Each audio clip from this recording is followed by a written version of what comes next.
Simbora, meus amigos e amigas, como vocês estão? Tudo certo? Então hoje, Big Data Bet traz aqui um vídeo sobre as planilhas de validação, algumas mudanças que eu fiz e tal. Tem 2 vídeos já aqui no canal, onde eu mostro a parte mais conceitual da estatística, os dados, como funcionam e tudo.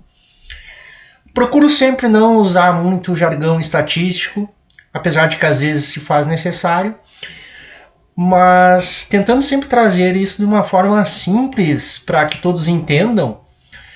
E até porque não tenho pretensão nenhuma aqui de ser professor de estatística, mas de qualquer forma tentando sempre facilitar aí o conhecimento, levar o conhecimento para mais pessoas, mesmo que você não tenha nenhum contato com dados estatísticos.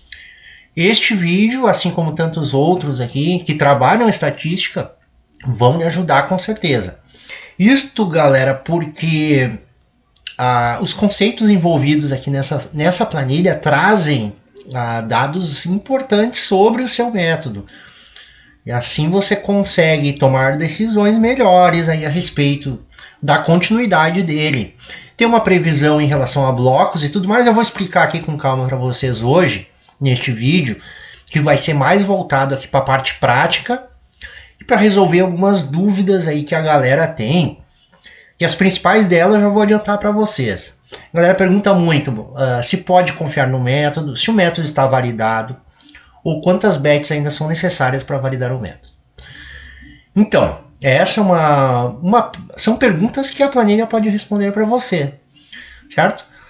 O que eu fiz aqui, pessoal? Já partindo aqui de uma aba inicial, onde eu coloquei aqui os vídeos, né, que eu já fiz sobre esta planilha, e agora este vídeo que eu estou fazendo agora vai aqui, logo após eu terminar ele, vou botar o linkzinho aqui, validação de métodos 3. Bibliografia complementar, que vai encaminhar vocês lá para o nosso grupo Big Data Bet, onde tem muito mais conteúdo, mas aqui basicamente para você entender um pouco mais a fundo a questão estatística envolvida aqui nessa planilha. E calculadoras diversas que se relacionam com este assunto aqui. Calculadora de risco de ruína, calculadora de bad run, alguns links úteis, aqui um textinho aqui para você dar uma olhada aqui, beleza? E aqui eu tenho agora as 3 planilhas na mesma pasta de trabalho. O que eu fiz aqui, pessoal? Algumas mudanças básicas. Agora eu coloquei aqui o lucro, que antes você poderia aqui só selecionar as entradas, já aparecia aqui, 40,4, agora ele já aparece automático aqui para você. Só um facilitadorzinho aqui para ajudar. Coloquei para expandir as fórmulas automaticamente, mas ainda solicito que você sempre verifique lá, porque dependendo da formatação do dado que você botar aqui, pode ser que ela não expanda corretamente. E coloquei aqui também, o que mais, pessoal? 2 blocos diferentes. Antes nós tínhamos só o de 100 e a planilha era aberta, ela continua aberta, né? Para você mudar aqui. Então antes você tinha que mudar aqui. Eu quero verificar blocos de 200. Botava aqui e tal. E tocava a ficha. Só que teria que trocar em todos os campos aqui, Todos os campos tinha que fazer essa substituição, né? Para evitar também que você erre aqui em algum dado, eu já para facilitar as coisas aqui, então nós já temos aqui, bloco de 100, bloco de 200, bloco de 400. Por que eu fiz isso, pessoal? Porque muitas vezes, dependendo do método, eu vou explicar isso direitinho para vocês, 100 entradas não é o suficiente para você ter dados confiáveis aqui. Por quê? Porque a planilha vai trabalhar com os dados que nós estamos colocando aqui. Então, digamos que você iniciou um método e com 100 entradas você vem e coloca aqui. E aqui está um exemplo já prático do que eu quero mostrar para vocês. Porém, este método ele pegou só uma curva positiva nessas 100 entradas. Olha o win rate desse método, o ROI, aliás, desse método, 40% de ROI. E ele tem uma odd média mais alta. Por quê? Porque olha o win rate, 44%, se refere a uma odd média um pouco mais alta. E este win rate, certo? Com esta odd média, retorna um lucro que nós estamos vendo aqui, nesse gráfico acumulado. Então já tenho 40 unidades de lucro, 40% de ROI, um lucro absurdo. E aí claro, a planilha vai trabalhar com os dados que nós estamos colocando aqui. Então ela vai olhar para isso e vai dizer, poxa, esse método aqui tá pica das galáxias. O intervalo mínimo aqui de confiança já está positivado, a validação já está feita. Então aqui, o que aconteceu, pessoal? Que o método começou muito bem, né? Tá absurdamente bem, a planilha está dando como validada. Qual é a dica aqui para entender se você pode considerar isso ou não? Provavelmente, antes de aplicar o seu método, você já fez os backtestings. Se você não fez, tem uma outra maneira de lhe ajudar a entender esse conceito. Mas vamos partir do princípio que você fez o backtesting e já tem um win-rate previsto, certo? Provavelmente você vai comparar o seu backtest com os resultados das 100 primeiras entradas e você vai ver, poxa, o meu win-rate previsto lá no backtesting era 38%. Com 38% eu já estaria com um lucrinho ali. Já seria suficiente para mim extrair valor do mercado. Porém, nas 100 primeiras entradas, olha que absurdo o seu win-rate, como aumentou, 44%, muito acima do previsto. O que aconteceu? Um lucro absurdo. Qual é a ideia aqui, pessoal? Você associar o volume necessário de entradas à estabilização do win-rate. Ou seja, aqui em 100 entradas, o seu win-rate ainda está muito longe do win-rate previsto que você viu lá no backtesting.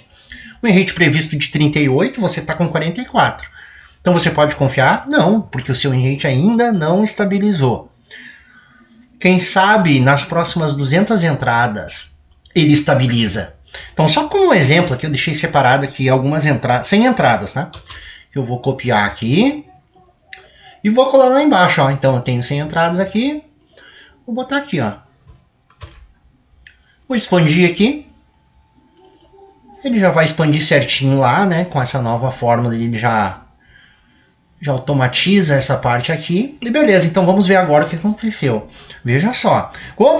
Luciano, me explica o seguinte, como que com 100 entradas estava dando o método validado e agora quando eu fiz mais 100 entradas, está dando como não validado? Não faz sentido. Não é que não faz sentido. É que, como eu disse, a planilha trabalha com os dados, ela acredita no que você está colocando aqui. Como eu disse para você, o win-rate ainda não tinha estabilizado. Então você pode ver agora que após o próximo bloco de 100 entradas, teve uma queda aqui no lucro, né? Caiu muito o nosso win-rate. E aqui, ó, terminamos aqui agora com 200 entradas, um win-rate de 32% apenas.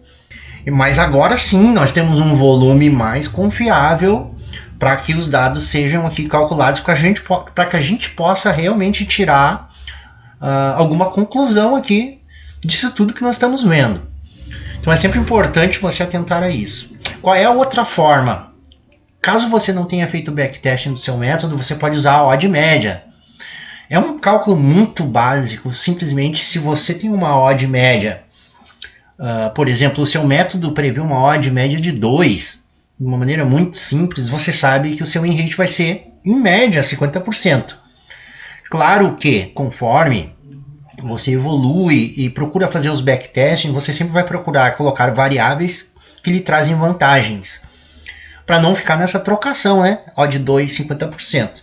Mas é uma referência que você pode levar em consideração aqui, para saber se o seu método já chegou no volume suficiente a fim de estabilizar as médias. É isso que nós buscamos aqui, estabilizar as médias. De uma forma muito simples, aqui nós podemos pensar o seguinte: se o seu método tem uma odd média muito alta, digamos lá em 3, 3,5, vou botar aqui um exemplo de back empate, tá? O back empate vai ter uma odd média lá entre 3, 3,10, 3,20. Então é uma odd já um pouco mais alta, certo? Este método, por ter uma odd média mais alta, vai ter um win-rate mais baixo. Note que com este win-rate mais baixo, eu preciso um volume maior para que o método estabilize. Ou seja, um ciclo maior de bets para que eu consiga estabilizar este win-rate. Certo? Então, por isso que eu coloquei agora aqui, ó, bloco de 200 e bloco de 400, pessoal. Porque num método de empate, por exemplo, que tem essa odd média acima de 3, você pode vir direto aqui no 400. Ó, você vai precisar, no mínimo, 400 entradas para ter um volume decente para começar a tirar conclusões. De qualquer forma, a validação não para aqui no primeiro bloco, pessoal. Mesmo no de 400, pode ver que nós temos 4 blocos aqui, ó. Você tem o bloco 2, que vai somar aqui, e aqui já vai trazer os dados de um bloco de 800. Porque às vezes, dependendo do método, nem 400 bits vão ser os suficientes para estabilizar o seu win rate. Então já tem aqui também uma previsão de 800. Beleza? Aqui, claro, não leva em consideração, é só entradas aleatórias que eu coloquei aqui, pode ver, não tem nem drawdown aqui. Mas conforme você for colando aqui os dados, né? E aqui eu sempre coloco por unidades, pessoal. Você pode colocar assim dessa forma também, se preferir. Porque a planilha vai buscar os dados de intervalo de confiança, desvio padrão, a sua média, o ROI, e vai fazer todos esses cálculos aqui. O que eu queria deixar bem claro nesse vídeo é exatamente essa questão aqui do volume, certo?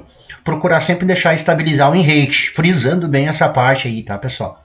E um outro detalhe aqui, pessoal, também, que a galera, no geral, pensa muito em termos de tempo, né? O método a cada mês. Então, o pessoal quebra blocos de mês, né? O que, no meu ver, não é eficiente. Por quê? Dependendo do volume de entradas do seu método, um mês não é nem perto do suficiente para você fechar um bloco de validação. Então, eu parto do princípio sempre de blocos de validação. Se o meu método prevê um bloco de 400 entradas, onde quando eu chego em 400 entradas ele me traz a previsão aqui para os próximos blocos, eu preciso esperar as próximas 400 entradas para ter certeza. O que vai acontecer no intervalo aqui dentro do bloco, eu não tenho como prever as curvas do método, a subida, descida, drawdown, etc. O que importa para mim é o resultado final do bloco. Esta previsão aqui que a planilha está nos trazendo. O que ela nos diz com 95% de confiança são os resultados previstos para os próximos blocos, certo? Quantos deles vão estar dentro da nossa previsão? 95%. Então, levando em consideração que a nossa confiança é de 95%, pode pensar da seguinte forma: a cada 20 blocos que você fizer, 19 vão estar dentro da previsão que você tem aqui, de intervalo máximo e mínimo do ROI. Tá, pessoal? Que é o ROI, intervalo máximo e mínimo. Então é isso, pessoal. Basicamente é isso que essa planilha faz. Ela compara o seu volume de entradas com o seu ROI, o seu desvio padrão, faz aqui um intervalo de confiança e nos traz os dados referentes à validação.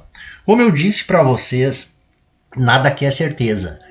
Porém, muito melhor trabalhar com uma previsão aqui de 95% de confiança do que trabalhar no escuro. Vocês não concordam? Então é show de bola. Eu uso bastante. Todos os meus métodos eu coloco aqui, vou acompanhando. E ela ajuda bastante aí nessa questão, certo? Espero que tenha ficado claro, pessoal. Também qualquer dúvida, convido vocês a entrarem lá no grupo Big Data Bet Telegram. Tem um linkzinho aqui agora já para você ir direto aqui, ó. Porque lá muitas pessoas já usam essa planilha, vão poder tirar suas dúvidas. Eu também estarei à sua disposição lá para lhe ajudar no que for preciso. E se este conteúdo foi útil para você, se inscreva no canal para não perder os próximos vídeos. Deixe seu comentário, seu like. Tamo junto. Grande abraço, até a próxima.